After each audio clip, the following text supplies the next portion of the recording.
MPC BiPC ఇంటర్లో ఏ group అయినా సరే best degree course India's first industry integrated AIDP degree. Call now. నమస్తే, నేను విజయ్. ప్రస్తుతం తెలంగాణలో ముఖ్యంగా హైదరాబాద్లో హైడ్రా కమిషనర్ మీద హైకోర్టు చేసినటువంటి సూచనలు, వ్యాఖ్యలు ఇప్పుడు సంచలనంగా మారాయి. నిజంగా ఆ కమిషనర్ పోస్టులోకి ఐజీ స్థాయి అధికారిని తీసుకోవాలంటూ హైకోర్టు చేసినటువంటి సూచన ఇప్పుడు నిజంగా చాలా తెలంగాణ పాలిటిక్స్లో, హైదరాబాద్ నగరంలో చాలా సెన్సేషన్గా మారిపోయింది. హైకోర్టు ఇచ్చినటువంటి ఈ సూచనను ప్రభుత్వం పరిగణలోకి తీసుకుంటుందా? మరి రంగనాథ్ గారి పరిస్థితి ఏంటి తెలుసుకునే ప్రయత్నం చేద్దాం. మనతో పాటు హైకోర్టు అడ్వకేట్ ఉన్నారు. సార్ నమస్తే. నమస్తే సార్. సార్, ఇప్పుడు హైకోర్టు ఇచ్చినటువంటి ఈ డెసిషన్ అంటే ఈ డైరెక్షన్ అనొచ్చా, లేదంటే ఇది తీర్పు అనాలా, లేదంటే సజెషన్ అనాలా? డైరెక్షన్. ఎస్. అంటే ఖచ్చితంగా ఇది గవర్నమెంట్ ఈ డైరెక్షన్ ఇంప్లిమెంట్ చేయాల్సినటువంటి అవసరం ఉందంటారా? అది మ్యాండేటరా? సార్, ఇప్పుడు ప్రభుత్వము government is supreme. Okay, high court ఖచ్చితంగా అంటే ఇప్పుడున్న పరిస్థితులలో హైడ్రా మీద ఒక కమిషనర్ రంగనాథ్ చేపడుతున్న చర్యల మీద చాలా మంది ఈరోజు అఫెండ్ అయి ఉన్నారు. ఎందుకంటే హైడ్రా వచ్చింది ఒక మంచి పర్పస్ గురించి, అంటే వాటర్ కానీ, లేక్ కానీ, గ్రీనరీ కానీ కాపాడాల్సిన బాధ్యత ప్రభుత్వం మీద ఉంటుంది, ప్రభుత్వ యంత్రాంగం మీద ఉంటుంది. Right sir. కొత్తలో హైడ్రా వచ్చినప్పుడు ఏదైతే చర్యలు చేపట్టినారో దాంట్లో చాలా మంది కూడా హర్షం వ్యక్తం చేసినారు. ఎవరిని కూడా లెక్క చేయకుండా, ఖరారు చేయకుండా హైడ్రా పని చేస్తూ ఉన్నది. అండ్ హైడ్రా ఒక మెయిన్ ఆబ్జెక్ట్ కెనాల్స్, రివర్స్ ఏవైతే ఉన్నాయో వాటిలో ఇల్లీగల్ గా కన్స్ట్రక్షన్ చేసిన వాళ్ళు కావచ్చు, గవర్నమెంట్ ప్రాపర్టీస్ ని ఇల్లీగల్ గా ఎంక్రోచ్ చేసిన వాళ్ళు కావచ్చు, అటువంటి వాళ్ళ మీద ఉక్కుపాదం మోపుతూ ఉన్న వాళ్ళందరినీ కూడా తొలగించాలి. గత ప్రభుత్వంలో ఏవైతే చర్యలు చేపట్టినారో అంటే ఇల్లీగల్ కన్స్ట్రక్షన్ చేసిన వాళ్ళు, అనాథరైజ్ పర్మిషన్స్ తీసుకున్న వాళ్ళు, ఇల్లీగల్ గా బిల్డింగ్లు కట్టిన వాళ్ళు, చెరువులు నాలాలు కబ్జా చేసిన వాళ్ళు, బఫరింగ్ జోన్, క్యాచ్మెంట్ ఏరియాను కూడా లెక్క చేయకుండా ఎవరైతే ఇల్లు కట్టినారో, బిల్డింగ్లు కట్టినారో, హై రైజ్ డోన్స్, టవర్స్ కట్టినారో వాళ్ళందరి మీద ఈ ప్రభుత్వము ఉక్కుపాదం మోపుతున్నది మనము గమనిస్తా ఉన్నాం సార్. సో ఇందులో భాగంగా ఒక నీతి నిజాయితీ గల అధికారిని నియమించాలనే ఈనాటి ప్రభుత్వం రేవంత్ రెడ్డి గారు తీసుకున్న నిర్ణయంలో భాగంగానే హైడ్రా కమిషనర్ రంగనాథన్ ఐపీఎస్ గారు. కొన్ని సెగ్మెంట్ ఆఫ్ పీపుల్ కు నచ్చుతున్నాయి, కొన్ని సెగ్మెంట్ ఆఫ్ పీపుల్ కు నచ్చుతలేదు. చాలా నిన్న ఆయన ఎప్పుడైతే హైకోర్టు ఆర్డర్స్ పాస్ చేసినారో డైరెక్షన్స్ ఏది చీఫ్ సెక్రటరీని డైరెక్ట్ చేస్తూ హైడ్రా కమిషనర్ 63 కేసులు కంటెంప్ట్ ప్రొసీడింగ్స్ ఆయన మీద ఉన్నప్పుడు కూడా మా కోర్టు ఆర్డర్స్ ఖరారు చేయకుండా ఆయన ఇష్ట వ్యవధిగా వ్యవహరిస్తున్నారు కాబట్టి ఆయన మీద తగు చర్యలు తీసుకుంటూ ఆ స్థానాన్ని తొలగించి ఆ స్థానంలో మరొక ఐజీ స్థాయి ఆఫీసర్ ను నియమించాలని చెప్పేసి చీఫ్ సెక్రటరీకి ఆయన డైరెక్షన్స్ ఇస్తూ ఓరల్ ఆర్గ్యుమెంట్స్ అంటే ఓరల్ ఇన్స్ట్రక్షన్స్ పాస్ చేయడం జరిగింది నిన్న. సో దాంట్లో భాగంగా మనము ఇంకా నిన్నటి నుంచి మనం ఛానల్స్ అన్ని కూడా చూస్తా ఉన్నాము, మీడియాలో ఏం జరుగుతా ఉన్నాయి. అండ్ రంగనాథన్ గారు కూడా మాట్లాడుతూ కోర్టు ఆర్డర్స్ నేను కూడా పాటిస్తానని చెప్పి అన్నారు. కాకపోతే ఇక్కడ ఏంటంటే ప్రభుత్వము దీన్ని ఇంప్లిమెంట్ చేస్తుందా చెయ్యదా అనేది main criteria. High court orders pass చేసినంత మాత్రాన సుప్రీం ఏదైతే ఉందో ప్రభుత్వమే ఉంటుంది. కానీ ఇక్కడ జరుగుతున్న పరిణామాలు చూస్తే రంగనాథన్ మీద ఈ మధ్య కాలంలో చాలా వ్యతిరేకతలు వస్తా ఉన్నాయి. ఈ కేసు మోర్ పర్టికులర్లీ సంబంధించి శాంత శ్రీరామ్ కన్స్ట్రక్షన్స్ కు సంబంధించిన 40 ఎకరాల ల్యాండ్ కు సంబంధించి హైకోర్టును వాళ్ళు ఆశ్రయించడం, 23 తారీఖు నాడు ఈ కేసు వాదోపవాదులకు రావడం, వచ్చినప్పుడు అక్కడ హైకోర్టు జస్టిస్ అనిల్ కుమార్ గారు దాని మీద స్పందిస్తూ రంగనాథన్ మీరు కోర్టు ఆర్డర్స్ ను లెక్క చేయడం లేదు, మిమ్మల్ని అవసరమైతే మిలిటరీ ఆర్మీ నుంచి కర్నల్ పిలిపించి మిమ్మల్ని అరెస్ట్ చేయిస్తాను, మీ కోర్టు మీద ఎటువంటి గౌరవం లేదు, ఇటువంటిది మళ్ళీ ఒకసారి పునరుద్ధరణ కావద్దని చెప్పి చెప్తూనే 27 తారీఖు నాడు అంటే నిన్నటికి వాయిదా వేయడం జరిగింది.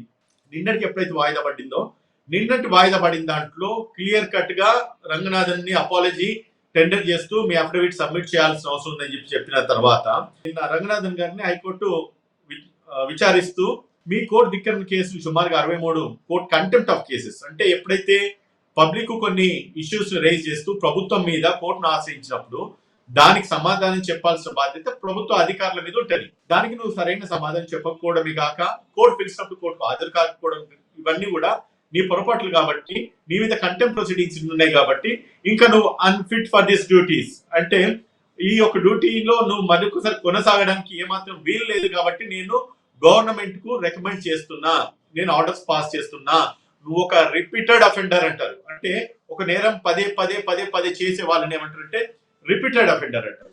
అందులో భాగంగా నిన్న ఏదైతే ఆర్గ్యుమెంట్స్ జరుగుతున్న ప్రాసెస్ లో నీకు ఇదివరకు కూడా కోర్టు ఆర్డర్స్ ఇచ్చినప్పటికి కూడా కోర్టు ఆర్డర్స్ నువ్వు ఇంప్లిమెంట్ చేయకుండా కోర్టు ఆర్డర్స్ ధిక్కరించుకుంటూ అండ్ దాని తర్వాత కంటెంప్ట్ ప్రొసీడింగ్స్ పెండింగ్ ఉన్నా కూడా నువ్వు కోర్టుకు రాకపోవడం, నీ అసమర్థత, నీ అహంకార ధోరణికి ఇది ఒక వాట్ కాల్ అంటే ఒక ఎగ్జాంపుల్. కాబట్టి ఈ పదవిలో నువ్వు ఉండకూడదన్న ఒక ఉద్దేశంతో నిన్న హైకోర్టు చీఫ్ సెక్రటరీ గారికి ఒకటి డైరెక్షన్స్ ఇవ్వడం జరిగింది సార్.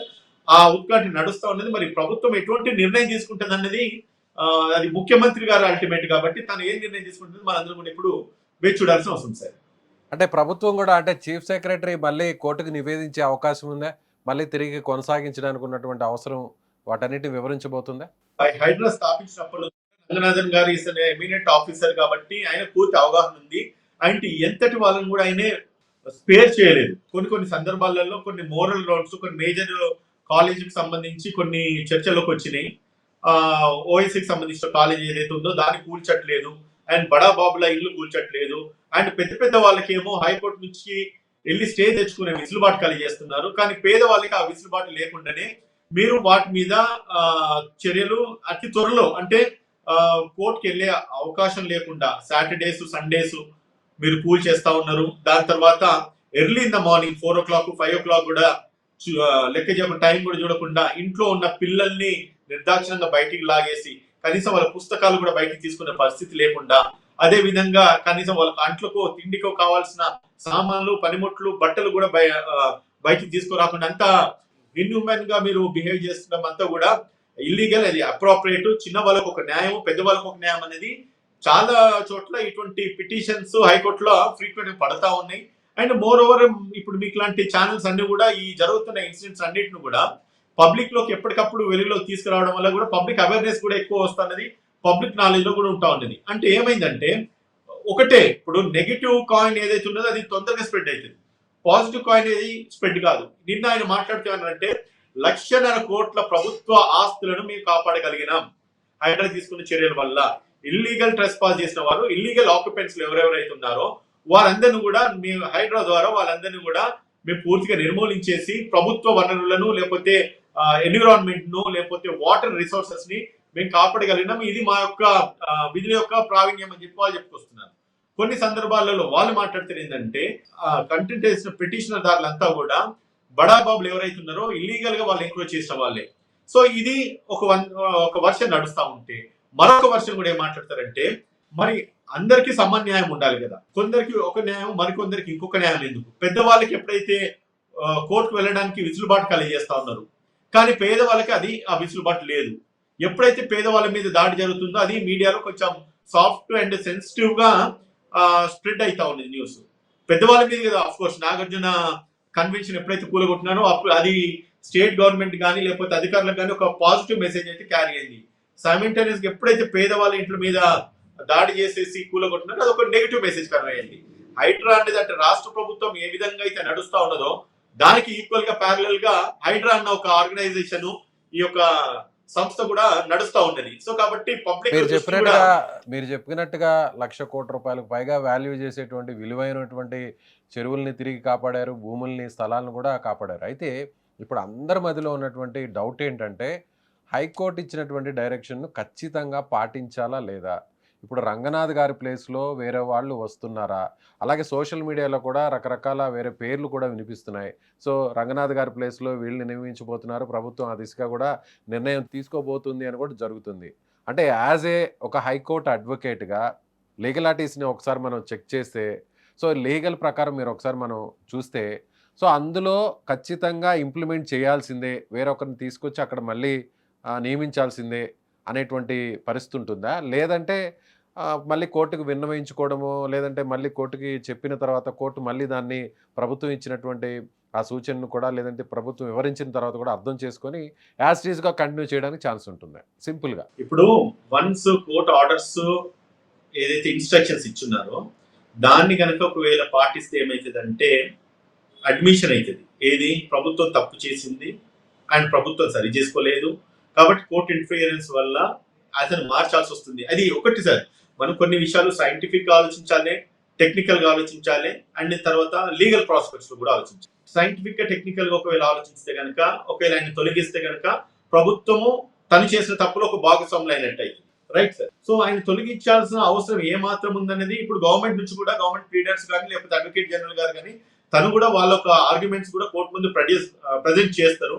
అండ్ ఆయన తొలగించడం ఎంత మటుకు అవసరమో అవసరం లేదనేది కూడా కోర్టును కన్విన్స్ చేసే విధంగానే రేపు చర్యలు చేపడతారే కానీ ఉన్న పనంగా రంగనాథ్ గారిని తొలగించడం అంటే ప్రభుత్వంలో జ్యుడిషియరీ ఇంటర్ఫియరెన్స్ ఉన్నప్పుడు ఎప్పుడైతే ఒక ప్రభుత్వ అధికారి తప్పు చేసిందని చెప్పి జ్యుడిషియరీ దాన్ని నిర్ధారించేసి ఒకవేళ ప్రభుత్వానికి ఒక ఇన్స్ట్రక్షన్స్ ఇచ్చి దాన్ని పాటించినట్టయితే సైంటిఫిక్ గా ఆలోచించితే తన నేరాన్ని ప్రభుత్వం కూడా ఒప్పుకున్నట్టయితే తర్వాత హైడ్రా రంగనాథన్ తను పని చేసింది ప్రభుత్వానికే కదా, తన వ్యక్తిగత అవసరాలకు తన ఇంటి గురించి పని చేసుకున్నది కాదు. ఆయన మీద ఏదైనా చర్యలు చేపట్టండి అని చెప్పి కోర్టు ఆదేశాలు జారీ చేస్తే వెంటనే ప్రభుత్వం రియాక్ట్ కావడానికి. సో నేనేమంటున్నానంటే దేర్ షుడ్ బి అంటే 2 sides ఆఫ్ ద కాయిన్ మనం చూడాల్సిన అవసరం ఉంది. కోర్టు డైరెక్షన్స్ ఎంత మటుకు పాటిస్తారు ఒక వంతు అయితే, మరి కోర్టు డైరెక్షన్ పాటిస్తే ప్రభుత్వం మీద కూడా అది ఒక హైడ్రా రంగనాథన్ చేసిన తప్పును ప్రభుత్వం కూడా యాక్సెప్ట్ చేసినట్టు అవుతుంది కదా సార్. సో కాబట్టి తనను విధుల్లోంచి తొలగించి ఇంకొక పొజిషన్ కు ఇవ్వాలా లేదంటే కనుక ఇంకొక అధికారిని ఆ ప్రాంతంలో వెయ్యాలా అనేది కూడా అది ప్రభుత్వం నిర్ణయం తీసుకోవాల్సింది.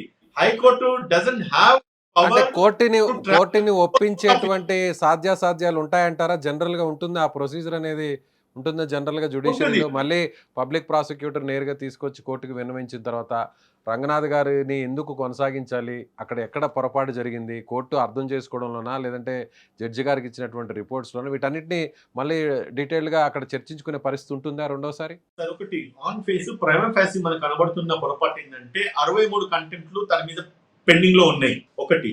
అండ్ దాని తర్వాత మోర్ పర్టికులర్లీ ఈ కేసుకు సంబంధించింది ఏదైతే ఉన్నదో శాంత శ్రీరామ్ కన్స్ట్రక్షన్స్ విషయంలో రంగనాథన్ చేసిన వ్యవహారం ఏదైతే ఉందో అది కోర్టు పరిధి ఇంటర్ఫియరెన్స్ లో ఆయన ప్రాపర్ గా రెస్పాండ్ కాకపోవడం అనేది కోర్టు చేసిన తప్పిదం, అంటే రంగనాథ్ గారు చేసిన తప్పిదం. సో దాన్ని సరి చేసుకునే విసులుబాటు అవకాశం కూడా ఖచ్చితంగా కోర్టు తీసుకుంటుంది. తన వ్యవహార సరళి ఏదైతే ఉన్నదో అది చట్ట వ్యతిరేకంగా ఉన్నది. అండ్ చట్ట వ్యతిరేకంగా నీ మీద ఎప్పుడైతే కేసులు పడినాయో దానికి సమాధానం చెప్పాల్సిన బాధ్యత అది ఒక అధికారిగా తనకు ఉన్నది. అండ్ కోర్టు డైరెక్షన్స్ ఇచ్చినప్పుడు ఖచ్చితంగా పాటించాలి అండ్ కోర్టుకు వచ్చి సమాధానం చెప్పుకోవాలి. చెప్పకపోవడం వల్లనే ఈ పొరపాటు డొల్లిందన్న విషయాన్ని మనందరం కూడా గ్రహించాల్సిన అవసరం ఉంది. ఈ రోజు కోర్టు అఫెండ్ కావడానికి గల కారణం ఏంటంటే మీ మీద ఇన్ని కంటెంప్ట్స్ ఎందుకు పెండింగ్ ఉన్నాయి.